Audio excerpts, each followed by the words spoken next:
नमस्कार. सत्यपरिचितमध्ये मी इरफान सैद आपल्या सर्वांचं स्वागत करतो. दरवर्षीप्रमाणे यंदाही कोकणामध्ये जाणाऱ्या गणेश भक्तांसाठी टोल माफीचा निर्णय महाराष्ट्र सरकारने घेतला आहे. या सर्व संदर्भात काय माहिती आहे ती आपण वाहतूक विभागाकडून जाणून घेणार आहोत. कशा प्रकारे हा टोल पास भेटणार आहे, त्यासाठी कोणते कागदपत्र लागणार आहेत आणि याची प्रक्रिया कशी आहे ही आपण जाणून घेऊया.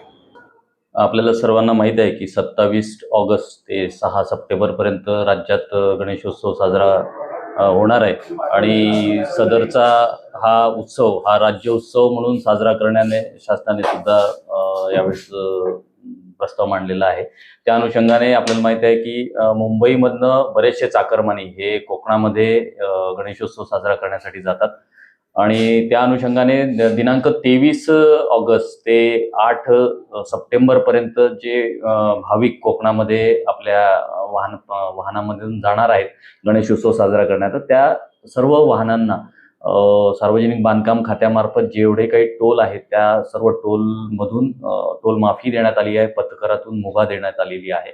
त्या संदर्भात महाराष्ट्र शासनाचं एक परिपत्रक सुद्धा आम्हाला प्राप्त झालेले आहे आणि त्या अनुषंगाने माननीय CP सरांचे सुद्धा आदेश वाहतूक शाखा व सर्व पोलीस स्टेशनचे प्रभारी अधिकारी यांना प्राप्त झालेले आहे.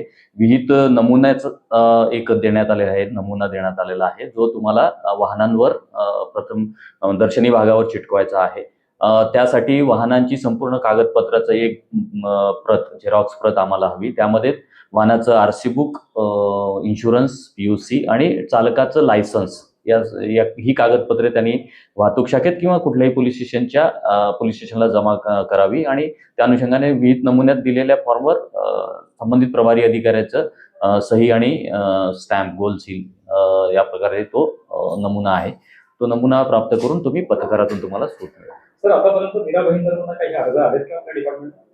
आज पावे तो माझ्याकडे सकाळपर्यंत 65 वाहनांनी ती लाभ घेतलेला आहे आणि अजूनही बरेचसे लोक येत आहेत आणि त्याप्रमाणे आम्ही त्यांना तो फॉर्मॅट देत आहोत.